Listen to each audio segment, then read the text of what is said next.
It was a blazing summer afternoon, and I decided to cool off in my apartment complex's pool, something I rarely did because of the exhausting glares from nosy neighbors. As a disabled woman, I've grown used to people staring, but today, I wasn't in the mood to let anyone steal my joy. I rolled up in my wheelchair, wearing my bright turquoise bikini, confident and ready to enjoy the water.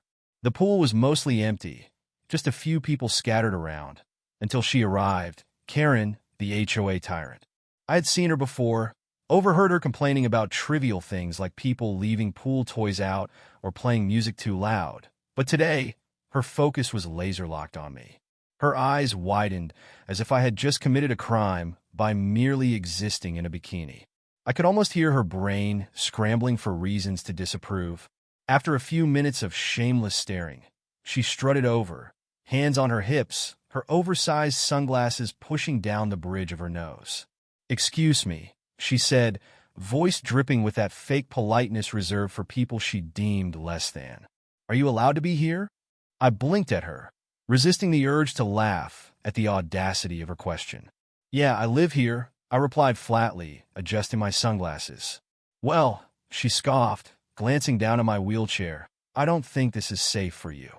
"The HOA has strict rules about," she trailed off, likely realizing she had no actual rule to weaponize against me. I cut her off before she could conjure one up. "I've used the pool before. I know what I'm doing." Her lips pursed as if she had sucked on a lemon. "It's just, I don't think it's appropriate," she muttered, her gaze flickering to my legs, the undeniable judgment in her tone making my blood boil. "Appropriate?" I echoed, my patience thinning. "Yes, with kids around," she said, voice hushed like she was doing me a favor by not saying what she really meant. My stomach twisted with anger. She wasn't just being a busybody. She was being ableist, acting as though my disabled body was something offensive, something that needed to be covered or hidden away. "Oh, you mean how I look?" I said, letting my voice sharpen. She blinked rapidly, caught off guard. "I didn't say that," she huffed, though we both knew that's exactly what she meant. I could feel the other pool-goers awkwardly watching, unsure whether to step in.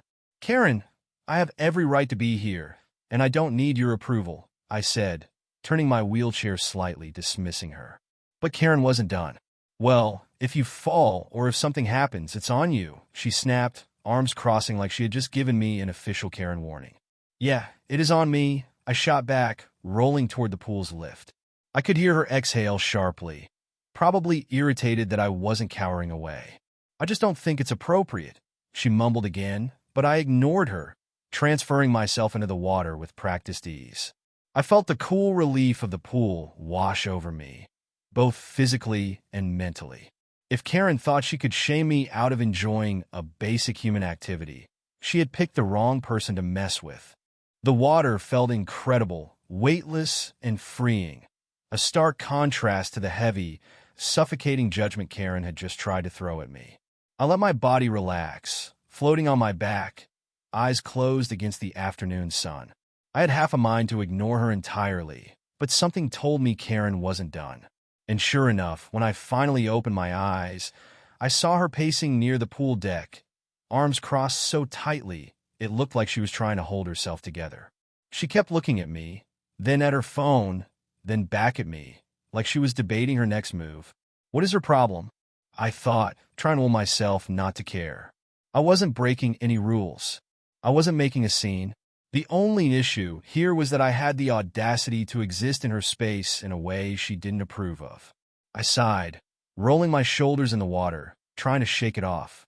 But then she did it, right in front of everyone. She whipped out her phone and, with an air of self-importance, dialed a number I recognized immediately.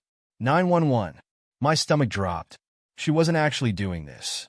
"Hi, yes. I need to report a safety concern at the community pool," she said loudly, making sure everyone could hear her. A couple sitting under an umbrella exchanged looks, while a teenager on a lounge chair lowered their sunglasses to watch. My mouth went dry. A safety concern? Oh, this was about to be something. I swam toward the edge of the pool, gripping the side as I watched her, my heart pounding. "Yes, there's a disabled woman here in a wheelchair." "Yes." She got in the water. Her tone was drenched in faux concern, like she truly believed she was a hero protecting the neighborhood from the horrors of me swimming. I felt a wave of heat rush through my body, not from the sun, but from pure, unfiltered rage. This woman was actually trying to get the police involved because I had the audacity to swim in my own complex's pool. My hands clenched against the wet tiles. "She's wearing a bikini," Karen continued, her voice a dramatic hush, as if my choice of swimwear somehow made my existence more of a crime. "And I don't know if she's safe here. I think she might drown." "Oh, hell no. Are you serious right now?" I called out, my voice sharp enough to slice through the summer air. Karen turned away slightly, still clutching her phone like a lifeline. "Yes, I'm at Complex Name, and we need someone to come check this out." "I don't need checking out, Karen," I shot back, pulling myself up slightly on the edge of the pool. My arms shook, not from weakness, but from sheer frustration. "You're wasting emergency services time because you don't like seeing me here." "I'm just worried," she snapped, turning to glare at me, her face flushed. "If something happens, it'll be the HOA's responsibility. This is dangerous." "Karen, you know I live here. You know I've swum before. The only thing dangerous about this situation is your disgusting attitude." A man sitting near the deep end shook his head and muttered, "This is ridiculous." Karen gasped, as if she had been personally attacked. "I'm only trying to do the right thing." "No, you're trying to police a disabled person's body," I snapped. "You saw me in a bikini and decided that wasn't okay. You saw me getting into the water and assumed I was helpless. And now you're wasting 911's time because you can't stand the fact that I'm here, existing, without your permission." She opened her mouth to argue, but before she could, I heard it, the dispatcher's voice coming through the speakerphone. "Ma'am, are you reporting an actual emergency?" Karen hesitated. Her fingers tightened around the phone. "Well, is the individual in distress?" Silence. "Is there an immediate threat to their life or safety?" More silence. The longer she hesitated, the more people around the pool started whispering. Someone giggled. Another person shook their head in disgust. Finally, the dispatcher sighed. "Ma'am, we do not send emergency responders for people swimming in a pool. Do not call 911 again unless there is an actual emergency." The line disconnected. Karen stood frozen, gripping her phone, her face rapidly shifting from smug righteousness to utter humiliation. I watched as she swallowed, glancing around at the growing audience she had drawn, an audience that was very much not on her side.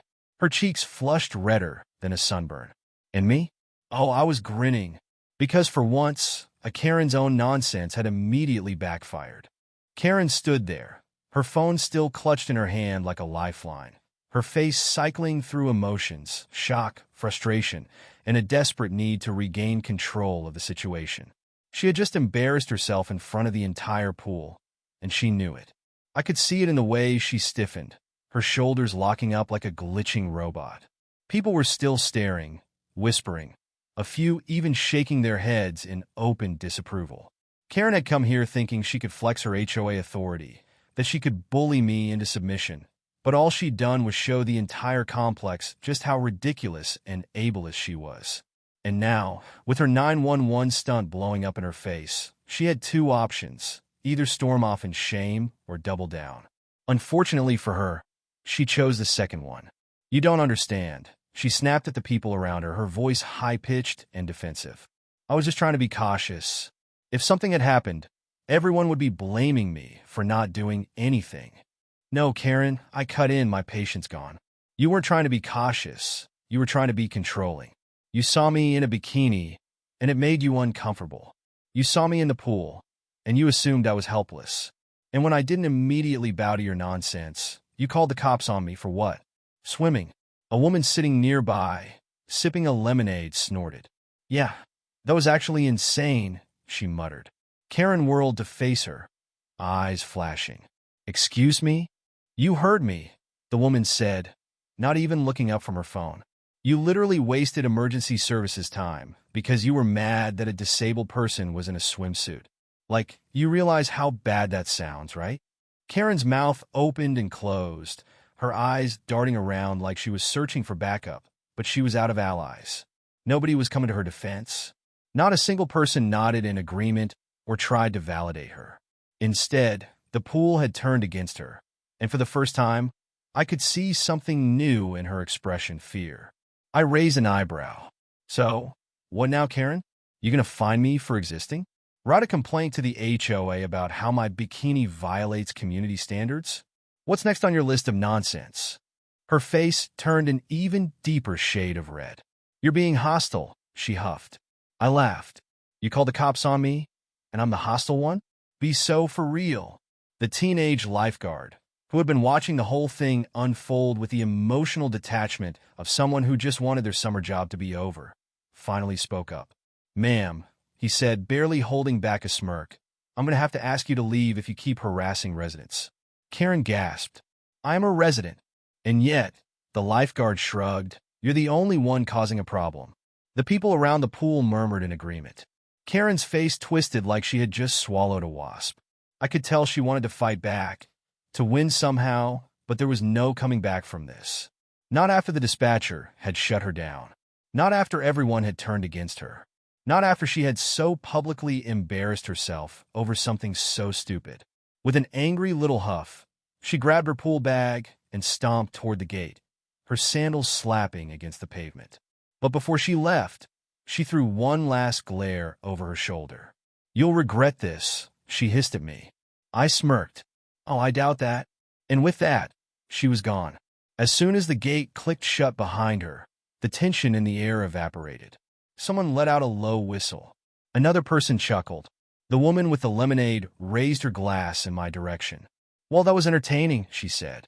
I exhaled, finally letting go of the last bit of tension in my shoulders. She really thought she did something, I muttered, shaking my head. Did she seriously say you shouldn't wear a bikini because kids were around? Another woman asked, still laughing. Oh yeah, I said, rolling my eyes. Because, obviously, a disabled person wearing a swimsuit is offensive. A man sitting on the lounge chair nearby scoffed. Man, I hate HOA people like that. They think they own the world.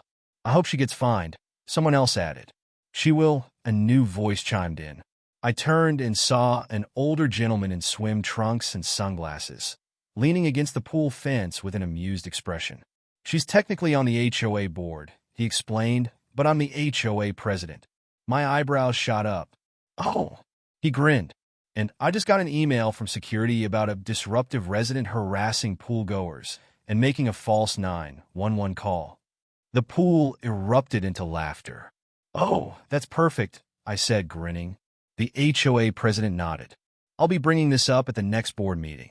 Pretty sure this violates multiple community guidelines. She might just lose her position. The satisfaction that washed over me was almost as good as the pool water. Sweet, poetic karma.